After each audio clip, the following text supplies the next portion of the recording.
My name's Bree Grip, and I will be sharing about my instructional plan today.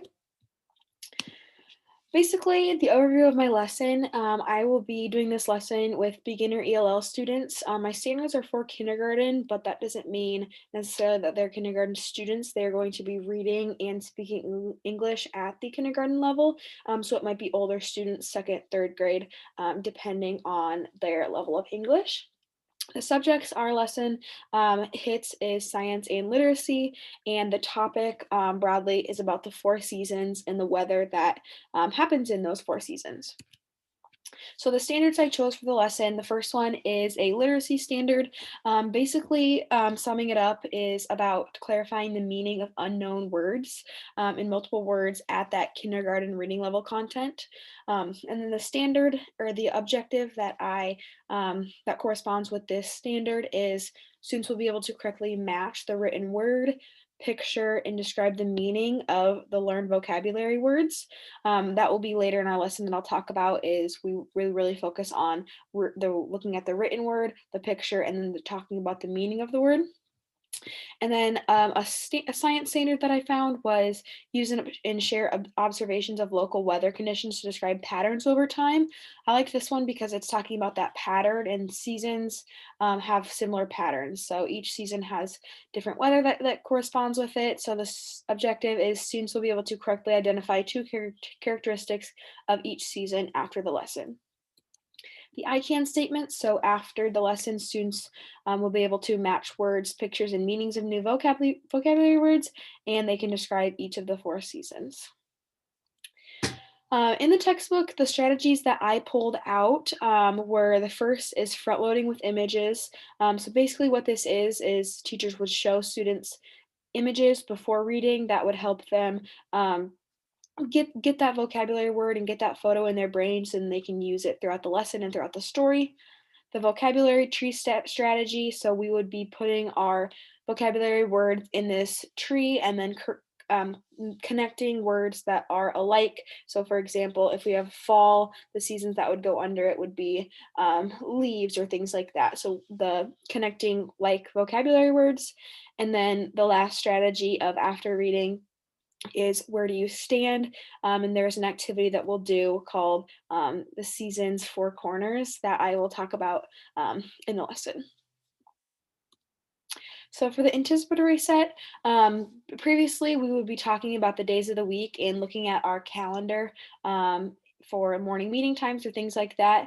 We're going to be doing the days of the week, and then today we're going to be learning about the weather in the four seasons, and then we can add the weather in the four seasons to our calendar. So we're continually adding aspects to that calendar. So at first, to start the lesson, I would ask students, what is weather? Does anyone know that word? Having them look out the window to see what do you see out there? Is it snowing? Is it sunny? They can name those characteristics, and just asking if anyone knows what season we're in just to get their brain going, seeing if they know those vocabulary words or not. And then they can connect that to their own life as just right out the window, we're seeing the weather. We are going to start off the lesson I will show students these pictures, not the words yet, but just the photos. And we will talk about them and match the words with each of the photos. So we will read the words aloud, talk about the photos, what they mean, and that corresponds with the front loading with images strategy. This way, students will get to use the language, connected to the photo and start learning that vocabulary word. So we will talk about these photos, connect them with the words, and then connect them on the vocabulary tree. So winter would have the snow and the cold next to it in that vocabulary tree. So we'll spend a few minutes, depending on how students are, responding to the pictures and the words, and then move on from there.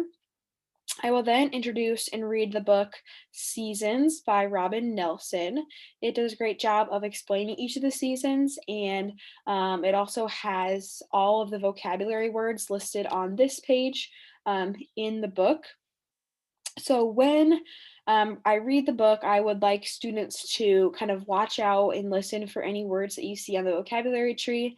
And when they see or hear a word, they're going to put their finger on their nose. That will, show me that students are connecting what we previously learned to in the book. And then after, we see a word in the book, we can stop, pause, talk about it, see if it matches our picture, and you just keep using those language in those words in daily conversations.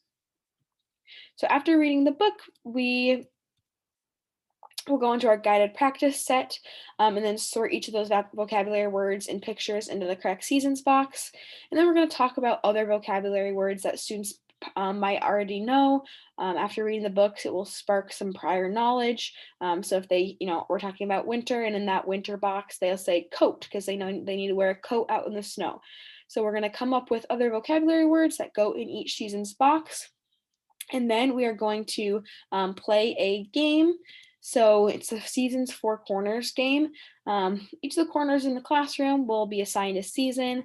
Students will make sure they're familiar with each of the corners and know which season is there before we start the game. All students will begin by standing in the middle of the room, and after each question is asked, students will move to that corner of the room that corresponds with their answer. So the questions to ask students would be, what is your favorite season? That's more opinion based. So they would all go to different corners in representing their season. In what season does it snow? Which one does plants and flowers grow in? Which season do leaves change color? Some, um, a question that's more applicable to right now is, what season are we in right now? And then another opinion based question is, what season do you wish it was right now? Then after each of the questions, kind of pause and ask students to share their answers, but using vocabulary words to support their answers. So if I would ask the question of, what is your favorite season, I would expect students to answer it with, my favorite season is fall because I like when leaves change colors. So they would use those vocabulary words to support their answer. And that would be, building on that um, language and that conversation that we want to see in ELL learners. In the independent practice, they will get their own set of the vocabulary cards and pictures that we saw a few slides ago. So they'll be able to cut and color out their vocabulary cards, and then they'll work with a partner and play matching games. So it's the standard matching game. They'll turn all their cards face down, take turns flipping over two cards, and if they match, they get to keep those cards. And then they'll keep playing until all of the cards are gone. This will get that extra practice in with identifying the photo and identifying the word and making sure they are corresponding the right ones. It also is great for students to work together and be talking about these words with their peers. For assessment, so formative assessment throughout the lesson, I will progress monitor and observe students and how they are participating. Are they fully engaged in the lesson, and then ask probing questions to see and check on their understanding.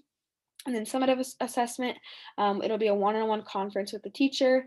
Because the ELL classes are small and more pull-out instruction, I would only assume that I'd have 4 to 5 students in my classroom during this lesson. So students would be having a one-on-one meeting with me. Students will read a word card, match the picture, and then describe the word, what it means to me. This is really great to build relationships, but also see if students are understanding the material. And then to be proficient, 8 of the 12 words will be correctly matched and described. And that goes right back to our objective at the beginning of the lesson. It aligns with that. Differentiation, for content, students would be given less words to learn. Product, they would be able to record their words on the iPad instead of having a conference with me. And then the process, they could read the book on Epic, which is a digital book online that they can click through the words, follow along when it's reading, and they can do that more in their time, in their setting. The link to that is on my lesson plan if you'd like to check that out. And then the extension, sorry, would be students would get to choose another book from our classroom library all about seasons and weather. And then they're going to be able to match their pictures with another book. So they'll be flipping along, reading it, and they'll see snow, and then they'll be able to put that vocabulary word there, just making another connection and seeing that in a different setting. And that is the end of my lesson plan. So this would hopefully give a good overview of what I would do in the classroom and with these ELL students. It should be a fun and engaging lesson, but also teaching them some real world and applicable things. Thank you.